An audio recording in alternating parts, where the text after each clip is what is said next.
Michael Davis came home from work tired and hungry, as he did every Tuesday. This day should have been special. His mother always dropped off her famous lasagna on Tuesdays while he was at the office. It was a tradition that started 6 months ago when his mother, Elaine, moved to the same town after his father passed away. "Sarah, I'm home," he called out, hanging his coat by the door. His wife of 3 years appeared from the living room, looking up from her phone. "Hey, you're early today." Michael headed straight to the refrigerator, opening it with anticipation. He scanned the shelves twice, confusion growing on his face. "Did my mom drop off food today?" he asked, still staring at the notably empty shelf where his mother's containers usually sat. Sarah shrugged, not meeting his eyes. "Oh, that? Yeah, she came by around noon."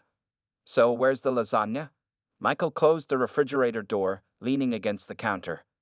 "I had to throw it away," Sarah said quickly. "It smelled off when I opened it. I think maybe she left it in the car too long before bringing it over." Michael frowned. His mother was extremely careful with food safety. She had worked in a restaurant kitchen for 20 years before retiring. "That's strange. Mom's never brought spoiled food before." "Well, there's a first time for everything," Sarah replied, turning away. "I ordered pizza for dinner. Should be here in 20 minutes. This wasn't the first time this had happened. Last week, his mother's chicken casserole had mysteriously gone bad. The week before that, Sarah claimed she had accidentally knocked over the container of beef stew, spilling it all over the kitchen floor. Michael sat at the kitchen table, a strange feeling settling in his stomach. He pulled out his phone and texted his mother. "Hey mom, did you drop off lasagna today? Her reply came quickly. "Yes, dear. Made it fresh this morning. Extra cheese. Just how you like it. You enjoy it? Michael stared at the message, unsure how to respond. He didn't want to worry his mother or create problems between her and Sarah. After a moment, he typed back. "Haven't had it yet. Looking forward to it. Thanks. The next morning, Michael called his mother during his drive to work. "Mom, about that lasagna." "Oh, wasn't it good? I tried a new brand of tomatoes," Elaine said, her voice full of concern. "No, it's not that. Sarah said it smelled bad when she opened it, so she threw it away." There was a moment of silence on the line. "Michael, that's impossible. I baked it fresh yesterday morning and brought it straight to your house. It was still warm when I dropped it off." "That's what I thought," Michael said quietly. "This isn't the first time my food has gone missing at your house," his mother continued. "Last month you told me you loved the apple pie, but later Sarah mentioned throwing it out because it had molded. Apple pie doesn't mold in one day, Michael." Michael gripped the steering wheel tighter. "I know, Mom." "Is everything okay between you and Sarah?" his mother asked gently. "Everything's fine," he said automatically. "I have to go. I'm almost at work. Love you, Mom." After hanging up, Michael sat in his parked car, thinking. This pattern had been going on for months now. Every time his mother brought food, it somehow disappeared before he could eat it. Sarah always had different excuses, but they were starting to sound less believable. As he walked into his office building, Michael made a decision. He needed to find out what was really happening to his mother's food. The thought that formed in his mind made him uncomfortable, but he couldn't ignore the situation any longer.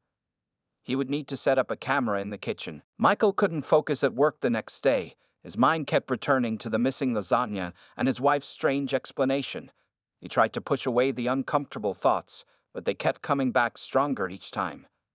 During his lunch break, he called his friend Tom, who worked in security. "Hey, I need a small favor," Michael said, lowering his voice even though he was alone in his office. "What's up?" Tom asked. "I need a small camera, something that won't be noticed easily." There was a pause on the line. "Everything okay at home, Mike?" Michael sighed. "I'm not sure. That's what I'm trying to find out." 2 days later, Michael had a tiny camera hidden in a fake smoke detector. Tom had shown him how to set it up and access the footage remotely. Michael felt guilty about spying on his wife, but he needed answers. That evening, another strange incident happened. Elaine had dropped off a container of her special chicken soup earlier that day because Michael had mentioned catching a cold. When he opened the refrigerator after work, there was no soup to be found. "Sarah, did my mom bring soup today?" he called out. Sarah walked into the kitchen, her face serious. "Yes, but I'm sorry, I had to throw it away." "Why?" Michael asked, trying to keep his voice calm. "I knocked it over when I was getting lunch. It spilled all over the floor," Sarah explained, not quite meeting his eyes. "I tried calling your mom to apologize, but she didn't pick up." Michael nodded slowly. "That's the third time this month you've accidentally spilled or thrown away my mother's food." Sarah's face hardened. "What are you saying? That I did it on purpose?" "I didn't say that," Michael replied. "It just seems strange."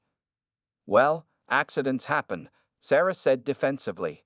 "Maybe if your mother didn't bring food over all the time, acting like I can't feed my own husband properly, this wouldn't be an issue." There it was, the first hint of the real problem. Michael had suspected jealousy might be at play, but Sarah had never openly complained about his mother's cooking before. "Mom's just trying to help out because we're both busy with work," Michael said carefully. "I don't need her help," Sarah snapped. "I'm perfectly capable of cooking for us." "I know you are. Your cooking is great," Michael assured her. Sarah's expression softened slightly. "I made pasta for dinner. It's ready in 10 minutes. After dinner, Michael texted his mother. Maybe hold off on bringing food for a while. Sarah seems a bit sensitive about it. Elaine replied quickly. Is everything okay, dear? Did I do something wrong? Everything's fine. Michael texted back. Just a small kitchen issue. We'll explain later. The next morning, Michael installed the camera while Sarah was in the shower. His hands shook as he set it up, disguising it among the other kitchen items. He felt sick about invading his wife's privacy, but the situation had become too strange to ignore. At work, he couldn't concentrate. Every few minutes, he checked his phone to see if the camera had detected movement in the kitchen. Around noon, an alert came through. Sarah was home for lunch. Michael hesitated, his finger hovering over the notification. Was he really going to do this? Watch his wife without her knowledge? What if he was wrong, and there was a simple explanation for everything? But what if he wasn't wrong? With a deep breath, he opened the video feed. Sarah was in the kitchen, opening the refrigerator. Michael frowned in confusion. His mother hadn't brought any food today, as far as he knew. Then he saw it. In the back of the refrigerator was a container he didn't recognize. Sarah reached for it, pulling it out and removing the lid. It was some kind of pasta dish. She stared at it for a long moment. And then, without tasting it or checking if it had gone bad, Sarah walked straight to the trash can and dumped the entire contents inside. Michael's heart sank. The camera hadn't revealed a misunderstanding. It had confirmed his worst fears. Michael sat frozen at his desk, the video of Sarah throwing away perfectly good food playing on repeat in his mind. His hands trembled slightly as he closed the app on his phone. The evidence was clear, but understanding it was another matter entirely. "Everything okay?" asked Lisa, his coworker, pausing by his desk with concern in her eyes. "Yeah, just family stuff," Michael mumbled, forcing a smile. When 5 o'clock came, Michael didn't rush home as he usually did. Instead, he drove to a small park near their neighborhood and sat on a bench, watching ducks paddle across the pond. The peaceful scene contrasted sharply with the turmoil inside him. His phone buzzed. Sarah was texting to ask when he'd be home. He replied that he was working late, the first lie in what felt like the beginning of a dangerous game.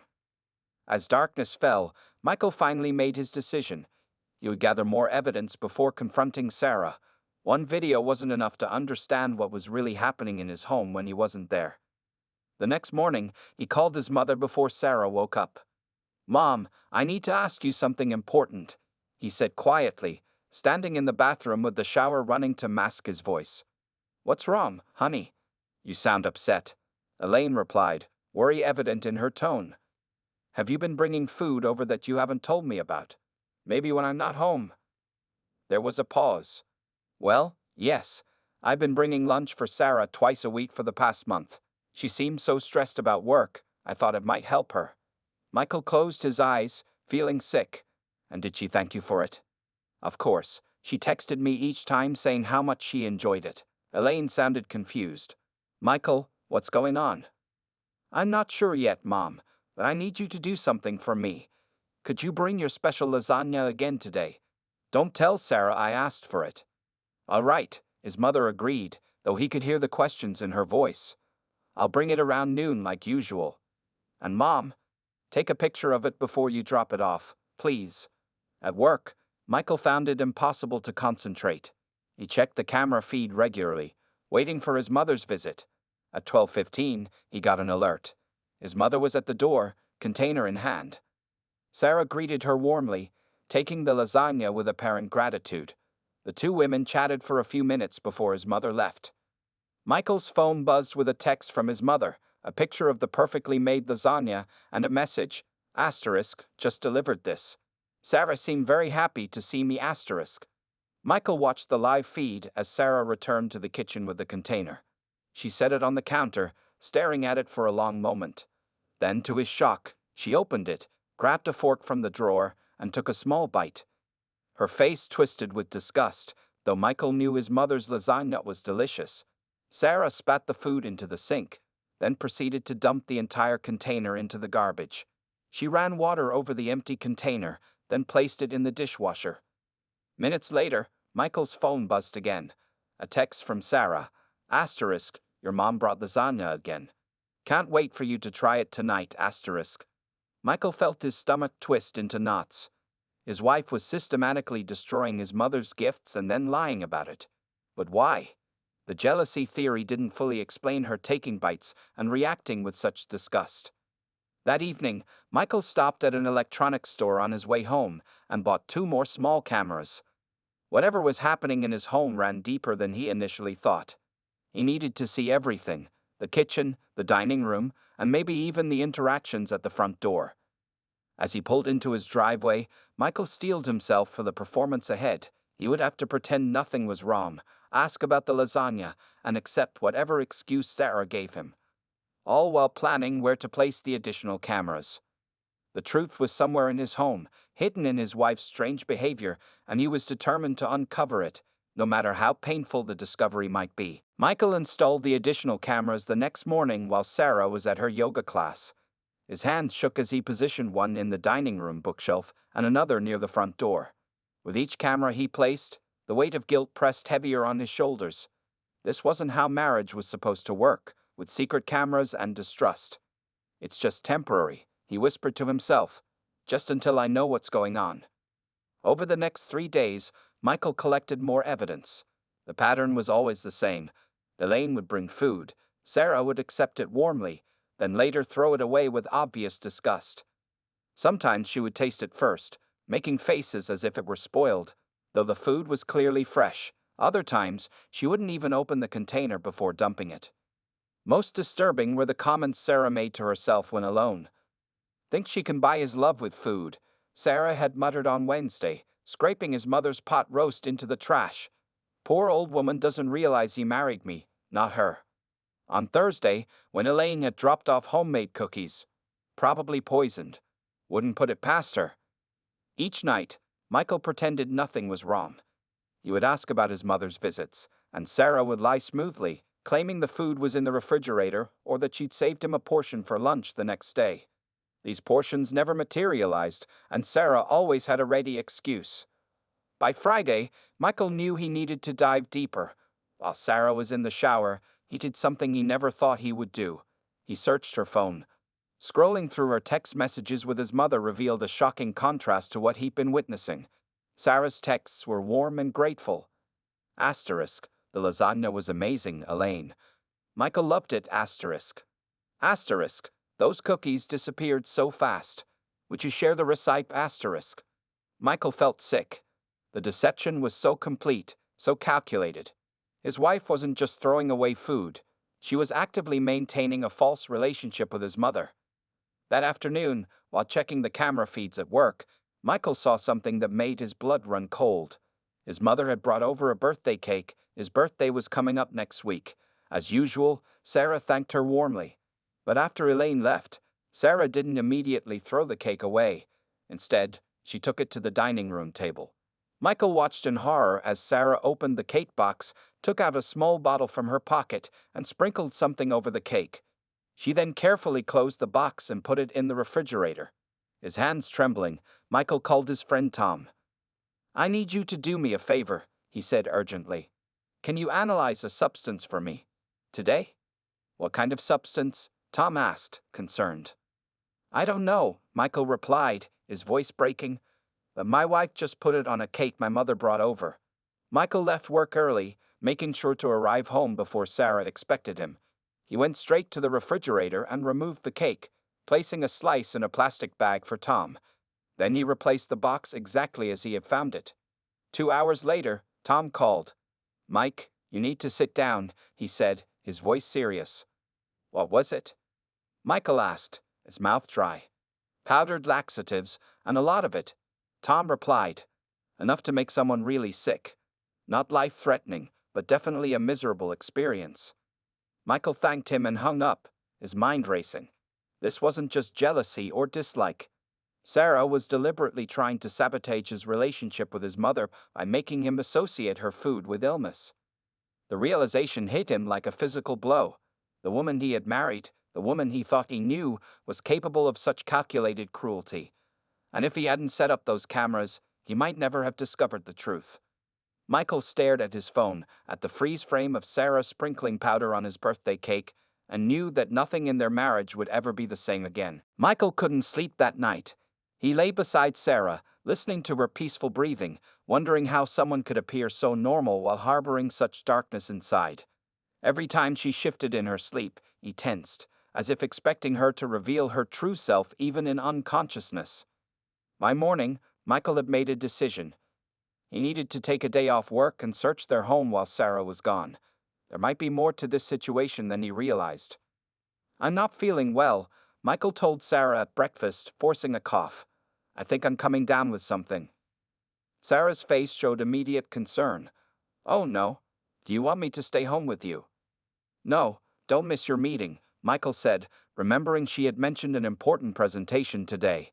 "I'll just rest and take some medicine."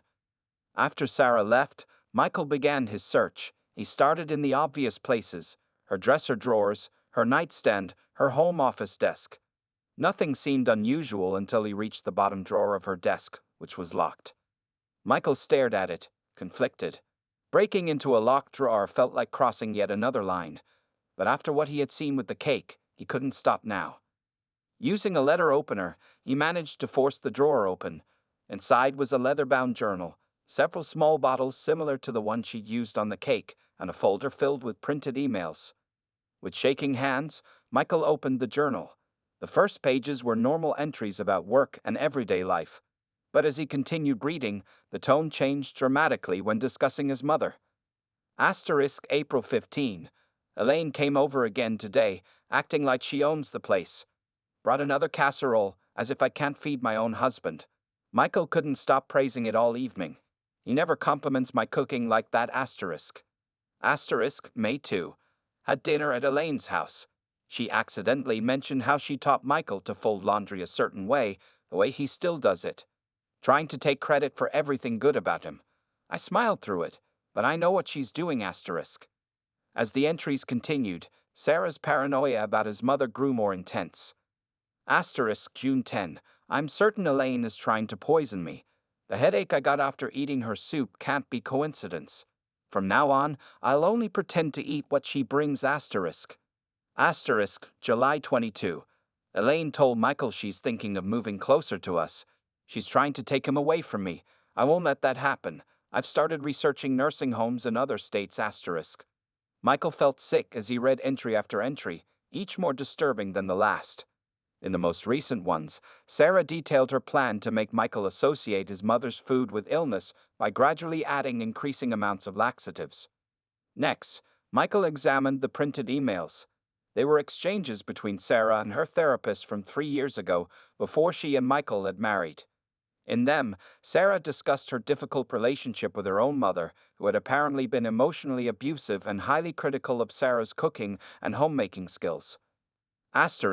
The thought of becoming a mother-in-law myself someday terrifies me, Sarah had written. I keep seeing my mother in every older woman I meet, especially those who try to help me. The therapist had suggested continued sessions to work through these issues, but based on the dates, Sarah had stopped therapy shortly after their marriage. Michael sat back, overwhelmed by what he had discovered. This wasn't simple jealousy. Sarah was projecting her unresolved trauma with her own mother onto Elaine. In her mind, his mother's kindness had become a sinister plot.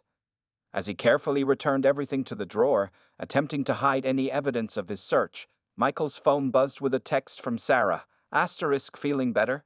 Should I pick up soup on my way home? Asterisk. Michael stared at the message, the casual normality of it jarring against what he now knew. The woman he married was living in a distorted reality where his loving mother was an enemy to be defeated, and he had no idea how to bring her back to the truth. Michael spent the rest of the day preparing himself for what would be the most difficult conversation of his life. He removed all the cameras, transferring their footage to a secure folder on his laptop. He didn't want Sarah to feel more violated than necessary when he confronted her. He also called his mother. "Mom, I need you to stay away from the house for a few days," he said, trying to keep his voice steady. "What's wrong?" Elaine asked, immediately concerned. "Is Sarah okay? Are you?" "I can't explain right now," Michael replied, "but I promise I'll tell you everything soon. Just trust me on this." When Sarah returned home that evening, she carried a container of soup from their favorite deli and a worried expression. "You look terrible," she said, placing a hand on his forehead. "No fever, though. That's good." Michael took a deep breath. "We need to talk, Sarah. It's important." Something in his tone made her pause. "What's wrong?" "Let's sit down," he suggested, leading her to the living room couch. Once they were seated, Michael looked directly into her eyes. "I know you've been throwing away my mother's food." Sarah's face instantly changed, her eyes widening before she quickly composed herself. "What are you talking about?" "I've seen you do it," Michael continued calmly. "I also know about the laxatives you put in the birthday cake." The color drained from Sarah's face. "You've been spying on me?"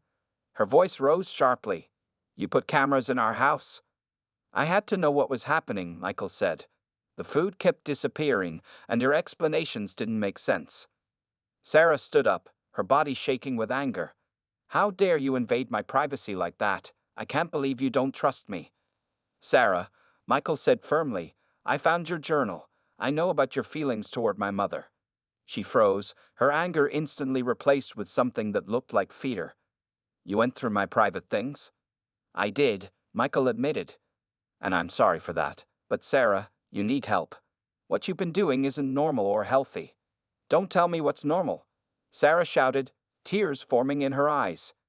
"You have no idea what it's like to have someone constantly trying to take over your life, your home." "My mother isn't trying to take over anything," Michael argued.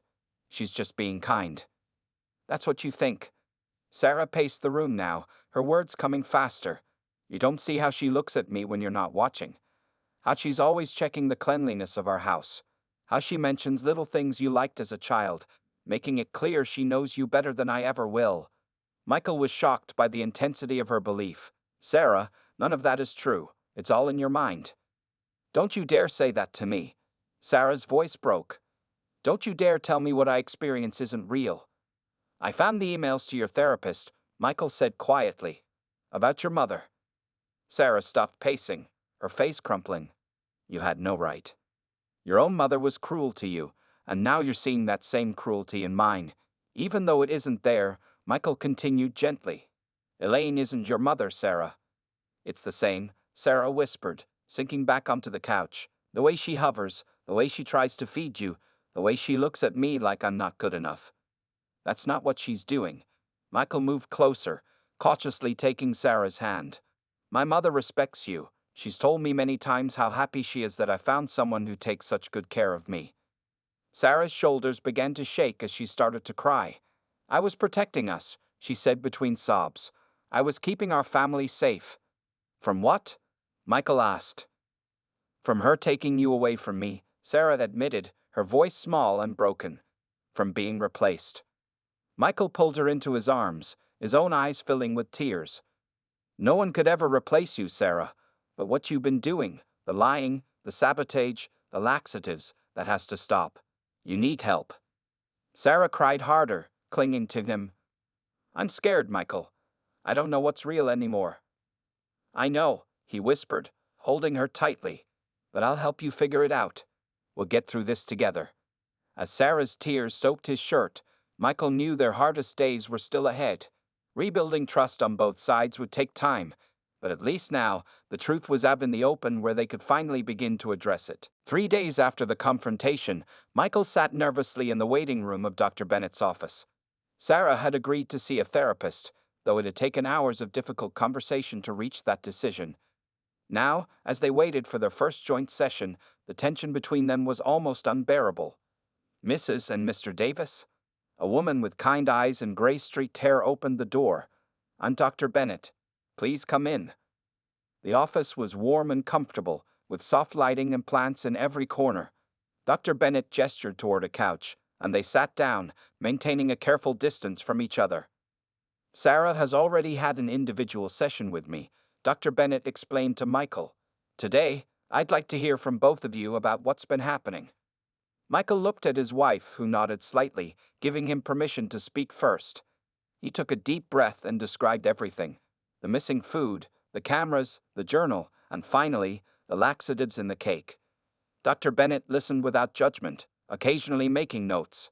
When Michael finished, she turned to Sarah. Would you like to share your perspective now, Sarah? Sarah's hands trembled in her lap.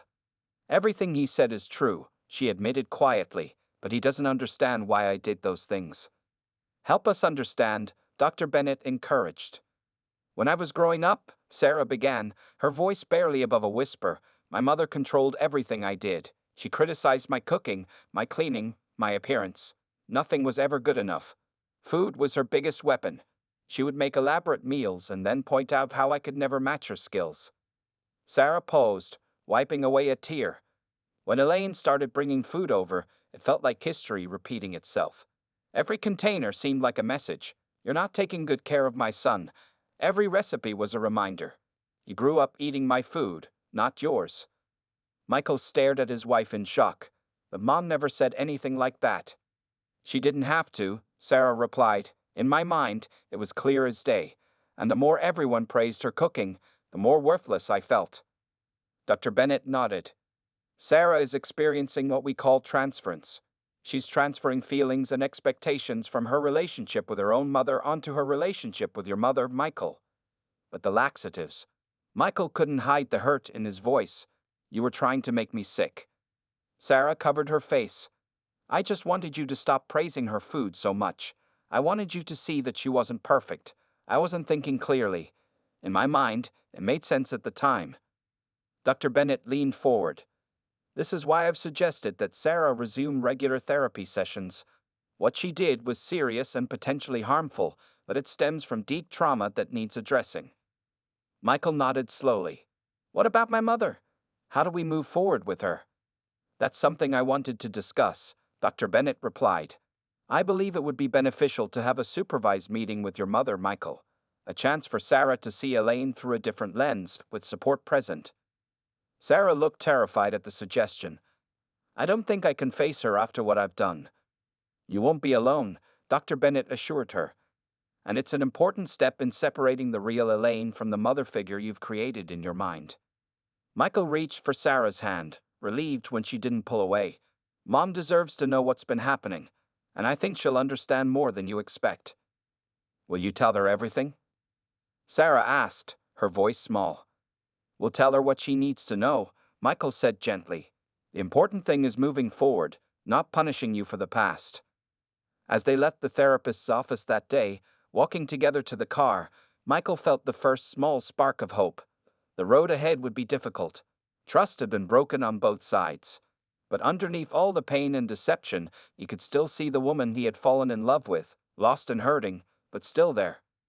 Later that night, Michael made a difficult call to his mother, asking her to come to a special session with Dr. Bennett the following week. The healing process was just beginning, but at least now they were facing the truth together. 1 month had passed since the truth came to light. The Davis household was different now, quieter, more cautious, but slowly healing. Michael watched as Sarah placed fresh-baked cookies on a cooling rack, her movements careful and deliberate.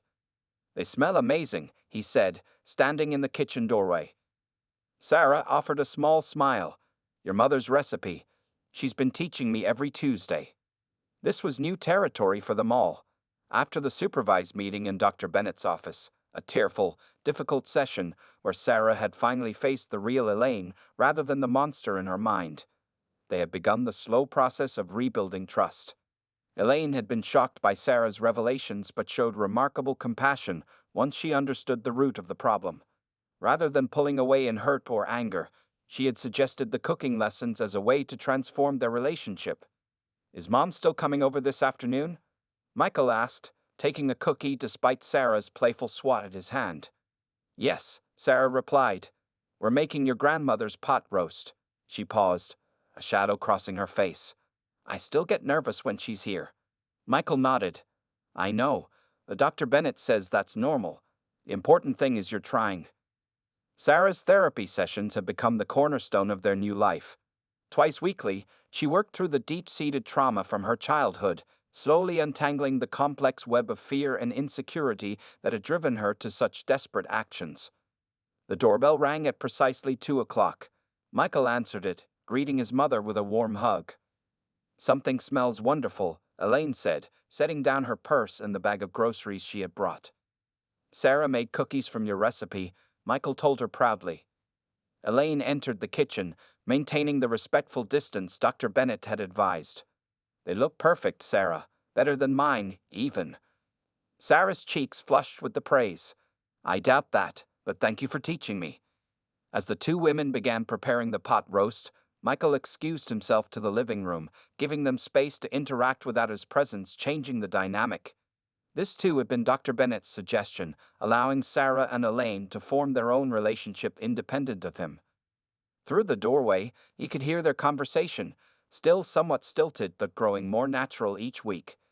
There were even brief moments of laughter as they worked together. Later that evening, after his mother had gone home and dinner was finished, Michael and Sarah sat on their back porch watching the sunset. I had a good day today, Sarah said quietly, with your mom. Michael squeezed her hand. I could tell, you seemed more relaxed around her. Dr. Bennett says I'm making progress, Sarah continued. She thinks the cooking lessons are helping me create new, positive memories to replace the old painful ones. How do you feel about that? Michael asked, still cautious about pushing too hard. Sarah was silent for a moment, considering. I think she's right. When I'm cooking with Elaine, sometimes I forget to be afraid. I just enjoy learning from her. She paused. There are still bad moments. Times when I hear my mother's voice in my head, telling me I'm doing everything wrong. But they're less frequent? Sarah nodded. And when they come, I can recognize them for what they are now. Echoes from the past, not the present reality. Michael gazed at his wife, seeing both her fragility and her strength. The journey wasn't over. There would be setbacks and difficult days ahead. The trust between them was still tender, healing like a new scar. But watching Sarah today, laughing with his mother as they prepared a meal together, he had glimpsed their future. A future where the painful truth had been faced and overcome, where family meant support rather than competition. I'm proud of you, he said simply.